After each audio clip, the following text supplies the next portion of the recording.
आज माजाली है भर पे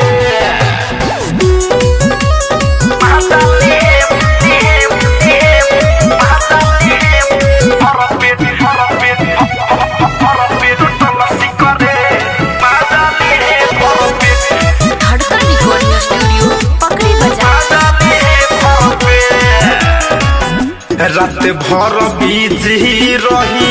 लहंगा के कुंवर चोली में बरतिया तुहरा कति धुआं धुआं रे रात भर बिजी रही लहंगा के कुंवर चोली में बरतिया तुहरा कति धुआं धुआं रे तोरा धुआं पखाइया बरतिया पी के टोटल करे कि आज माजाली है भर पेट बरतिया पी के टोटल करे कि आज माजाली है भर पेट माजाली है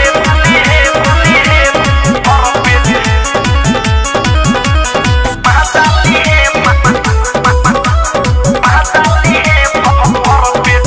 पेट सारा गाँव जुआ बरतिया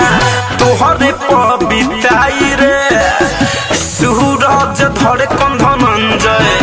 सबके हुआई रे सबके हुआई सारा गाँव जुआ बरतिया तोहरे पबिताई रे सूरज धरे कंधनंजय सबके हुआई रे मनी शंकर करिया मामला से बरतिया पी के टोटल करे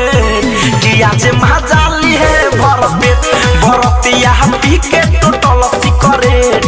कि आज माजाली है भर पेट तोहर जवानी बचड़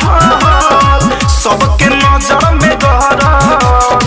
तोहर चलते रे बुचिया पूरा ग्राउंड भरल सब चकाई तोहर तले बरतिया पी के टोटल करे कि आज माजाली है भर पेट बरतिया पी के टोटल करे कि आज माजाली है भर पेट। RCM म्यूजिक न्यू ऐप अभी डाउनलोड कीजिए हमारे गूगल प्ले स्टोर से और पाए भोजपुरी लोकगीतों का एक से बढ़कर एक ऑडियो वीडियो सॉन्ग बिल्कुल मुफ्त।